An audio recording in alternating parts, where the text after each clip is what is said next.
ಚಂದ್ರ, ನೀನು ಭಯ ಪಡೋ ಅವಶ್ಯಕತೆ ಇಲ್ಲ. ನಿನ್ನಿಂದ ಈಗ ಉತ್ತರ ಸಿಗದೆ ಇದ್ರೂ ನಮ್ಗೇನು ನಷ್ಟ ಆಗಲ್ಲ.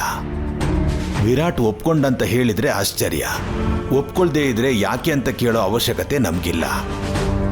ಯಾಕಂದ್ರೆ ಅದ್ ನಮ್ಗೆ ಮೊದಲೇ ಗೊತ್ತಿತ್ತು. ನಾನು ಮೊದಲಿಂದ ನಮ್ಮ ಯಜಮಾನ್ರಿಗೆ ಹೇಳ್ತಾನೆ ಇದ್ದೆ. ಆದ್ರೆ ಅವರೇ ನನ್ನ ತಂಗಿ ಆ ವಿರಾಟ್ಗೆ ಎಷ್ಟು ಹೇಳಿದ್ರೆ ಅಷ್ಟೇ ಅಂತ ತುಂಬಾ ಸಂತೋಷ ಪಟ್ರು. ಈಗೇನಾಯ್ತು, ಕೇಳಿ ಇಲ್ಲ ಅನ್ನಿಸ್ಕೊಂಡು ಮರ್ಯಾದೆ ಕಳ್ಕೊಂಡಂಗಾಯ್ತು.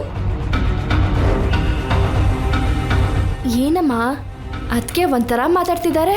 ಹೀಗೆ ಮಾತಾಡಿದ್ನ ನಾನು ಯಾವತ್ತೂ ನೋಡೇ ಇಲ್ಲ. ಸೈಲೆಂಟ್ ಆಗಿರು. ಗಂಡನಿಗೆ ಭಾಗ ಸಿಕ್ಲಿಲ್ಲ ಅಂತ ಅವಳಿಗೆ ಕೋಪ.